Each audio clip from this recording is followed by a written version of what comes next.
ಹಾಗಾಗಿ ಸದ್ಯಕ್ಕಂತೂ ಇದು ಮುಗಿಯಲ್ಲ ಅಥವಾ ತಾರ್ಕಿಕ ಅಂತ್ಯ ಅನ್ನೋದಂತೂ ಇಲ್ಲ.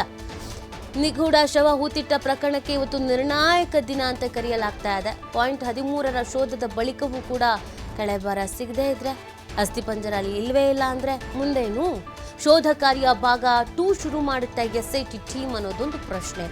30 ಸ್ಪಾಟ್ಗಳನ್ನ ಗುರುತಿಸೋದಾಗಿ ಹೇಳಿರುವಂತ ದೂರುದಾರ ಮೊದಲ ಹಂತದಲ್ಲಿ 13 ಸ್ಪಾಟ್ಗಳನ್ನು ಗುರುತಿಸಿರುವಂಥ ದೂರುದಾರ ಭಾಗ 2ರಲ್ಲಿ ಉಳಿದ 17 ಪಾಯಿಂಟ್ಗಳ ಮಂಜೂರು ಮಾಡುವಂಥ ಸಾಧ್ಯತೆ ಇದೆ.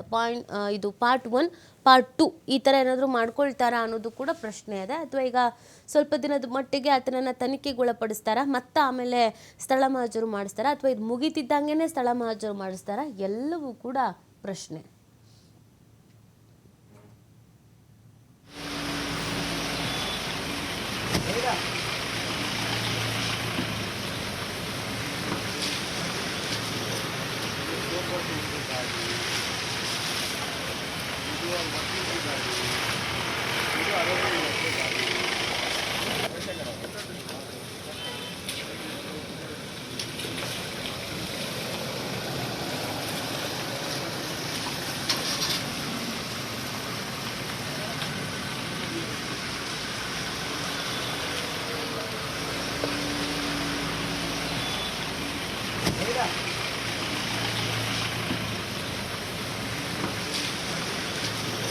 ಈ ಬಗ್ಗೆ ಮತ್ತಷ್ಟು ಮಾಹಿತಿ ನೀಡ್ತಾರೆ ನಮ್ಮ ಪ್ರತಿನಿಧಿ ಆದಿತ್ಯ. ಲೈವ್ನಲ್ಲಿ ಜಾಯ್ನ್ ಆಗ್ತಾ ಇದ್ದಾರೆ. ಆದಿತ್ಯ, ಕಾರ್ಯಾಚರಣೆ ಪ್ರಾರಂಭ ಆಯ್ತಾ? ಇನ್ನೂ ಸಮಯ ಬೇಕಾಗುತ್ತೆ ಹೇಗೆ ಅಂತ ಆದಿತ್ಯ? ನೀತಿ ಈಗಾಗಲೇ ಅನಾಮಿಕ ದೂರುದಾರ ಬೆಳ್ತಂಗಡಿಯ SIT ಕಚೇರಿಯಿಂದ ಹೊರಟಿದ್ದಾರೆ. ಬಿಗಿ ಭದ್ರತೆಯಿಂದ ಇನ್ನೇನು ಕೆಲವೇ ಕ್ಷಣಗಳಲ್ಲಿ ಇಲ್ಲಿಗೆ ಬರ್ತಾರೆ. ದೃಶ್ಯದಲ್ಲಿ ಗಮನಿಸಬಹುದು, ಈಗಾಗಲೇ ಇವತ್ತಿನ ಕಾರ್ಯಾಚರಣೆಗೆ ಬೇಕಾದಂತಹ ತಯಾರಿಗಳನ್ನು ಮಾಡಿಕೊಳ್ಳಲಾಗಿದೆ. ಒಂದು ಪ್ರಮುಖವಾಗಿ ಪರದೆಯನ್ನು ಕಟ್ಟಿರುವಂಥದ್ದನ್ನು ಗಮನಿಸಬಹುದು. ಪಾಯಿಂಟ್ ನಂಬರ್ 11 ಮತ್ತು 12ನ ಕಾರ್ಯಾಚರಣೆ ಇಲ್ಲಿ ನಡೀಲಿಕ್ಕಿದೆ. ಪಾಯಿಂಟ್ ನಂಬರ್ 11 ಮತ್ತು 12 ಕವರ್ ಆಗುವ ರೀತಿಯಲ್ಲಿ ಇಲ್ಲಿ ಒಂದು ಹಚ್ಚ ಹಸಿರಿನ ಒಂದು ಪರದೆಯನ್ನು ಕಟ್ಟಿದ್ದಾರೆ. ಯಾಕಂದರೆ ಹೊರಗಿನವರಿಗೆ ಅದು ಗೊತ್ತಾಗಬಾರದು ಕಾರ್ಯಾಚರಣೆ. ಮತ್ತು ಹಿಟ್ಯಾಚಿ ಕೂಡ ಈಗಾಗಲೇ ಒಳಗಡೆ ಎಂಟ್ರಿ ಆಗಿದೆ. ಬಹುತೇಕ ಎಲ್ಲ ಉತ್ಖನನದಲ್ಲೂ ಕೂಡ ಹಿಟ್ಯಾಚಿಯನ್ನು ಬಳಸಿರುವ ಗಮನಿಸಬಹುದು. ಮಿನಿಮಮ್ ಆತ 3 to 4 ಅಡಿ ನಾನು ಹೂತಾಕಿದ್ದೀನಿ ಅಂತ ಮಾಹಿತಿಯನ್ನು ನೀಡ್ತಾ ಇದ್ದ. ಆದರೆ AC ಸ್ಟೆಲ್ಲಾ ವರ್ಗೀಸ್ ಅವರು ಕಾರ್ಯಾಚರಣೆಯಿಂದ ಯಾವುದೇ ತೊಂದರೆಗಳಾಯಿತು ಅನ್ನುವಂಥ ವಿಚಾರಗಳು ಮುನ್ನೆಲೆಗೆ ಬರಬಾರ್ದು ಮುಂದಕ್ಕೆ, ಅಥವಾ ಪ್ರೋಟೋಕಾಲ್ ಮಿಸ್ ಆಯಿತು ಅನ್ನುವಂಥ ವಿಚಾರಗಳು ಬರಬಾರ್ದು ಅನ್ನೋ ಕಾರಣಕ್ಕೆ 6 ಅಡಿವರೆಗೂ ಕೂಡ ಹಿಟ್ಯಾಚಿಯ ಮೂಲಕ, ಅಂದರೆ 3 ಅಡಿಯವರೆಗೂ ಮಾನವ ಶ್ರಮವನ್ನು ಯೂಸ್ ಮಾಡಿ ಆ ಬಳಿಕ 6 ಅಡಿ ತನಕ ಹಿಟ್ಯಾಚಿಯನ್ನು ಯೂಸ್ ಮಾಡಿ ಕಾರ್ಯಾಚರಣೆಯನ್ನು ಮಾಡ್ತಾ ಇದ್ದಾರೆ ಅನ್ನುವಂಥ ಮಾಹಿತಿ ಕೂಡ ಇದೆ. ಮತ್ತು 6 ಅಡಿ ಅಗಲಕ್ಕೆ ಹೋದರೆ ಅಷ್ಟೇ ಅಗಲ, 6 ಅಡಿ ಆಳಕ್ಕೆ ಹೋದರೆ ಅಷ್ಟೇ ಡೆಪ್ತಲ್ಲಿ ಅಗಲಕ್ಕೂ ಕೂಡ ಹೋಗ್ತಾ ಇರುವಂಥದ್ದನ್ನು, ಅಷ್ಟೇ ವಿಸ್ತೀರ್ಣದಲ್ಲಿ ಅಗಲಕ್ಕೆ ಹೋಗ್ತಾ ಇರುವಂಥದ್ದು ಕೂಡ ಗಮನಿಸಬಹುದು. ಯಾಕಂದರೆ ಇಲ್ಲಿ ಯಾವುದೇ ರೀತಿಯಲ್ಲೂ ಕೂಡ SIT ಅಧಿಕಾರಿಗಳು ಅಥವಾ AC ಅವರು ಈ ಕಾರ್ಯಾಚರಣೆಯನ್ನು ಮಾಡುವಂಥ ವಿಚಾರದಲ್ಲಿ ವಿಫಲರಾದರು, ಅಥವಾ ಅಲ್ಲೇನೋ ಲೋಪದೋಷಗಳಾಯಿತು ಅನ್ನುವಂಥ ಆರೋಪಗಳು ಕೇಳಿ ಬರಬಾರ್ದು ಅನ್ನುವಂಥ ಕಾರಣಕ್ಕೋಸ್ಕರ ಸುತ್ತಲೂ ಪರದೆಯಿಂದ ಮುಚ್ಚಿರೋದನ್ನು ನೋಡಬಹುದು. ಇನ್ನೊಂದು ಕಡೆಯಿಂದ ಹಿಟ್ಯಾಚಿ ಕೂಡ ಒಳಗಡೆ ಎಂಟ್ರಿ ಆಗಿದೆ. ಕಾಡಿನ ಒಳಭಾಗದಲ್ಲಿ ಕಾರ್ಯಾಚರಣೆಗಳನ್ನು ಮಾಡ್ತಾ ಇರುವಂಥ ಸಂದರ್ಭದಲ್ಲಿ ಪರದೆ ಇರಲಿಲ್ಲ. ಆದರೆ ಯಾವಾಗ ಈಗ ಕಾರ್ಯಾಚರಣೆ ಮಾಡಿದ್ರು ಆ ಬಳಿಕದಿಂದ ಈಗ ಪರದೆಯನ್ನು ಹಾಕಿರುವಂಥದ್ದನ್ನು ಗಮನಿಸ್ಬೋದು. ಇನ್ನೊಂದು ಕಡೆ ಹಿಟ್ಯಾಚಿ ಕೂಡ ಇಲ್ಲಿ ಬಂದು ನಿಂತಿರೋದನ್ನು ಗಮನಿಸ್ಬೋದು. ಅದು ಕೂಡ ಬಂದು ನಿಂತಿದೆ. ಯಾಕಂದರೆ ಈಗ ಕಾರ್ಯಾಚರಣೆ ಏನಾದರೂ ಆರಂಭವಾದರೆ ಹಿಟ್ಯಾಚಿ 3 ಅಡಿ ಹೋದ ಬಳಿಕ ಹಿಟ್ಯಾಚಿ ಒಳಗಡೆ ಹೋಗುವಂಥ ಸಾಧ್ಯತೆಗಳು ಕೂಡ ಇದೆ. ಹಾಗಾಗಿ ಒಂದು ರೀತಿ ಬಿಗಿ ಭದ್ರತೆಯನ್ನು ಇಲ್ಲಿ ನಿಯೋಜನೆ ಮಾಡಲಾಗಿದೆ. SIT ಕಚೇರಿಯಿಂದ ಈಗಾಗಲೇ ಅನಾಮಿಕ ದೂರುದಾರ ಹೊರಟಿರುವಂಥದ್ದು. ಇನ್ನೇನು ಕೆಲವೇ ಕ್ಷಣಗಳಲ್ಲಿ ಆತನ ಆಗಮನ ಬಿಗಿ ಭದ್ರತೆಯೊಂದಿಗೆ ಇಲ್ಲಿ ಆಗುವಂಥದ್ದನ್ನು ಕೂಡ ಗಮನಿಸ್ಬೋದು. ಇತ್ತ ಕಂದಾಯ ಇಲಾಖೆ ಅಧಿಕಾರಿಗಳು ಕೂಡ ಬೇಕಾದಂಥ ಸಿದ್ಧತೆಗಳನ್ನು ಮಾಡ್ತಾ ಇದ್ದಾರೆ. ಮೊನ್ನೆ ಕೂಡ ಶನಿವಾರದ ಕಾರ್ಯಾಚರಣೆಗೆ ಬಹಳ ದೊಡ್ಡ ಪ್ರಮಾಣದಲ್ಲಿ ಮಳೆ ಬಂದು ಅಡಚಣೆಯಾಗಿತ್ತು. ಅಂದರೆ ಸಾಮಾನ್ಯ ಮಳೆಯಲ್ಲ, ಧಾರಾಕಾರ ಮಳೆ. ಎಷ್ಟೇ ಗುಂಡಿ ಆಗಿದ್ರೂ ಕೂಡ ಗುಂಡಿಯೊಳಗಡೆ ನೀರು ನಿಲ್ಲುವಂಥ ಪರಿಸ್ಥಿತಿ ನಿರ್ಮಾಣವಾಗಿತ್ತು. ಹಾಗಾಗಿ ಟರ್ಪಲಿನ್ ಬಳಸಿ ಕಾರ್ಯಾಚರಣೆಯನ್ನು ಮಾಡಿದರು. ಮತ್ತು ಅಧಿಕಾರಿಗಳಿಗೆ ಬೇಕಾದಂಥ ಆಸನ ವ್ಯವಸ್ಥೆಗಳನ್ನು ಕೂಡ ತೆಗೆದುಕೊಂಡು ಹೋಗ್ತಾ ಇರುವಂಥದ್ದು. ಮತ್ತು ಕೂಲಿ ಆಳುಗಳು ಕೂಡ ರೆಡಿ ಆಗಿದ್ದಾರೆ ಇವತ್ತಿನ ಉತ್ಖನನ ಒಂದು ಕಾರ್ಯಕ್ಕೆ ಸಂಬಂಧಪಟ್ಟ ಹಾಗೆ. ಸೊ ಇವತ್ತು ಕೂಡ ಸಾಕಷ್ಟು ನಿರೀಕ್ಷೆಗಳು ಇದೆ. ಆದರೆ ಮೊನ್ನೆಯ ದಿವಸದಲ್ಲಿ ಬಹಳ ನಿರೀಕ್ಷೆಗಳಿತ್ತು. ಯಾಕಂದರೆ ಈ ಹಿಂದೆ ನಡೆದಂಥ ಕಾರ್ಯಾಚರಣೆಗೂ ಮತ್ತು ಈ ಭಾಗದಲ್ಲಿ ನಡೀತಾ ಇರುವಂಥ ಕಾರ್ಯಾಚರಣೆಗೆ ಭೌಗೋಳಿಕವಾಗಿ ಸಾಕಷ್ಟು ಡಿಫರೆನ್ಸ್ಗಳು ಇರುವಂಥದ್ದು. ಅಲ್ಲಿ ನದಿ ಬದಿಯಲ್ಲೇ ಇದ್ದಿದ್ದು ಬಹುತೇಕ ಸಮಾಧಿಗಳು. ಆದರೆ ಇಲ್ಲಿ ಹೆದ್ದಾರಿಯ ಬದಿಯಲ್ಲಿ ಇವತ್ತಿನ ಸಮಾಧಿಗಳು ಇತ್ತು. ಹಾಗಾಗಿ ಶನಿವಾರದ ಕಾರ್ಯಾಚರಣೆಯ ಬಗ್ಗೆ ಸಾಕಷ್ಟು ಕುತೂಹಲ ಕ್ರಿಯೇಟ್ ಆಗಿತ್ತು. ಒಂದು ಹೈ ವೋಲ್ಟೇಜ್ ಕಾರ್ಯಾಚರಣೆ, ಹಿಂದಿನ ಎಲ್ಲ ಕಾರ್ಯಾಚರಣೆಗೆ ಊಹಿಸಿದಂಥ ಸಂದರ್ಭ ಭಾಳ ಹೈ ವೋಲ್ಟೇಜ್ ಕಾರ್ಯಾಚರಣೆ ಅನ್ನುವಂಥ ರೀತಿಯಲ್ಲಿ ಅದು ನಡೆದಿದ್ದರೂ ಕೂಡ ಅಲ್ಲಿ ಏನೂ ಸಿಗಲಿಲ್ಲ. ಯಾವುದೇ ರೀತಿಯ ಕಳೆ ಬರಹ ಸಿಗಲಿಲ್ಲ, ಅಥವಾ ತನಿಖೆಗೆ ಪೂರಕವಾಗುವಂಥ ಯಾವುದೇ ಅಂಶಗಳು ಪತ್ತೆ ಆಗಿರಲಿಲ್ಲ. ಹಾಗಾಗಿ ಇವತ್ತು ಕೂಡ ನಿರೀಕ್ಷೆಗಳು ಇದೇ ನೀತಿ. ಯಾಕಂದರೆ 11, 12 ಆದ ಬಳಿಕ ಮುಂದೇನಾಗುತ್ತೆ ಗೊತ್ತಿಲ್ಲ, ಯಾಕಂದರೆ ಅಧಿಕಾರಿಗಳು ಏನು ಮಾಡ್ತಾರೆ ಅಂತ ತಿಳಿದಿಲ್ಲ. ಆ ಕಾರಣದಿಂದಾಗಿ ಮುಂದೆ ಏನಾಗುತ್ತೆ ಅನ್ನುವಂಥ ಕುತೂಹಲಗಳು ಕೂಡ ಇದೆ. ಅನಾಮಿಕ ದೂರುದಾರನ ಆಗಮನ ಕೂಡ ಆಗಿರುವಂಥದ್ದನ್ನು ನೀವು ಗಮನಿಸ್ಬೋದು. ಆ ದೃಶ್ಯದಲ್ಲಿ ನೋಡ್ಬೋದು. ಈಗಾಗಲೇ ಅನಾಮಿಕ ದೂರುದಾರ ಎಂಟ್ರಿ ಪಡೆದಿರುವಂಥದ್ದು, ಈಗಾಗಲೇ ಆತ ಬಂದಿರೋದನ್ನು ಗಮನಿಸ್ಬೋದು. ಇದೇ ಮಾರ್ಗದಲ್ಲಿ ಆತ ಈಗ ಒಳ ಹೋಗುವಂಥ ಸಾಧ್ಯತೆ ಇದೆ. ಇದೇ ದಾರಿಯಿಂದನೇ ಆತ ಮೊನ್ನೆ ಮಾರ್ಕಿಂಗ್ ಆರಂಭ ಮಾಡಿದ್ದು. ಅನಾಮಿಕ ದೂರುದಾರ ಬಂದು ಇವತ್ತಿನ ಕಾರ್ಯಾಚರಣೆ ಇನ್ನೇನು ಕೆಲವೇ ಕ್ಷಣಗಳಲ್ಲಿ ಆರಂಭವಾಗುವಂಥದ್ದು ಕೂಡ ಇದೆ. ದೃಶ್ಯದಲ್ಲಿ ನೀವು ಗಮನಿಸ್ತಾ ಹೋಗ್ಬೋದು. ಮೊನ್ನೆ ಇಲ್ಲಿಂದಲೇ ಎಂಟ್ರಿಯನ್ನು ಪಡೆದಿದ್ರು, ಅದೇ ರೀತಿಯಲ್ಲಿ ಈಗ ಪಡಿತಾ ಇರುವಂಥದ್ದನ್ನು ಗಮನಿಸ್ಬೋದು.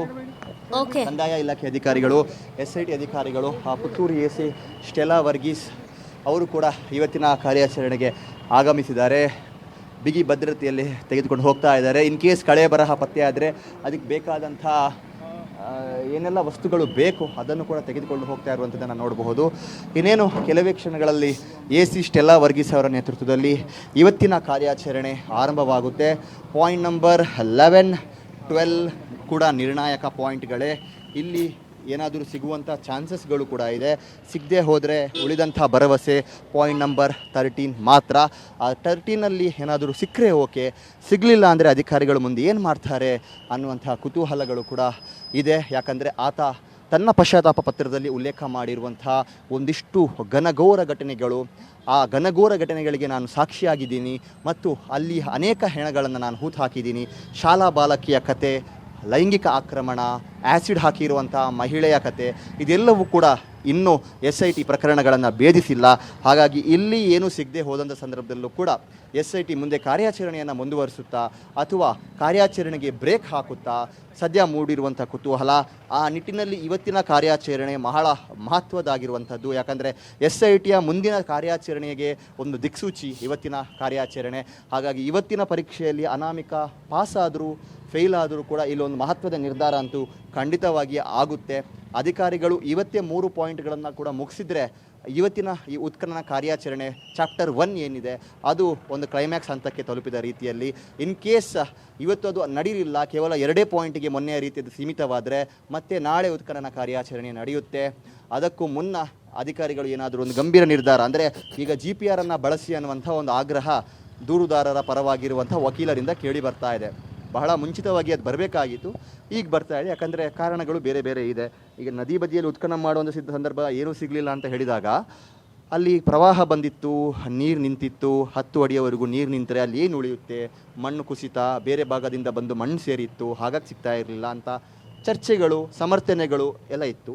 ಆ ಸಂದರ್ಭದಲ್ಲೂ ಕೂಡ ಎಲ್ಲವನ್ನ ಮೀರಿ 6ನೇ ಪಾಯಿಂಟ್ನಲ್ಲಿ ಒಂದು ಕಳೆ ಬರಹ ಒಂದು ರೀತಿ ಪವಾಡ ಸದೃಶ್ಯವಾಗಿ ಸಿಕ್ತು ಅಂತಲೂ ಹೇಳ್ಬೋದು. ನೀತಿ ಆ ರೀತಿಯಲ್ಲದು ಸಿಕ್ಕಿದ್ದು ಅಲ್ಲಿ ಅಧಿಕಾರಿಗಳ ಒಂದು ನಿರ್ಧಾರದಿಂದ. ಹಾಗಾಗಿ ಆ ಬಳಿಕದ ಪಾಯಿಂಟ್ಗಳಲ್ಲಿ ಸಿಗದೇ ಇರುವಂಥ ಸಂದರ್ಭದಲ್ಲಿ ಈಗ ಇಲ್ಲೂ ಕೂಡ ಸಿಗಲಿಲ್ಲ. ಅಂದರೆ ಇಲ್ಲಿ ಅಂಥ ಸಮರ್ಥನೆಗಳಿಗೆ ಅವಕಾಶಗಳು ಇರಲಿಲ್ಲ. ಆದರೆ ಇಲ್ಲೂ ಆ ಥರ ಕಾರ್ಯಾಚರಣೆಯನ್ನು ಮಾಡಿದಂಥ ಸಂದರ್ಭ ಏನೂ ಸಿಗದಿರುವಂಥ ಹೊತ್ತಿನಲ್ಲಿ ಈಗ GPR ಅನ್ನು ಬಳಸಿ ಅನ್ನುವಂಥ ರೀತಿಯ ಒಂದು ಆಗ್ರಹ ಕೇಳಿ ಬರ್ತಾ ಇದೆ.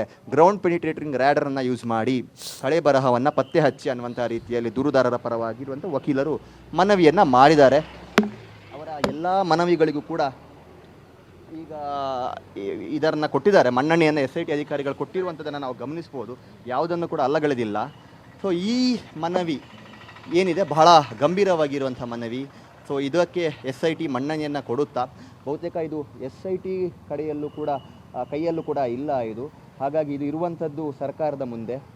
ಹಾಗಾಗಿ ಅದಕ್ಕೆ ಅವಕಾಶವನ್ನು ಕೊಡ್ತಾರಾ ಏನು ಅನ್ನುವಂಥದ್ದನ್ನು ನೋಡಬೇಕು.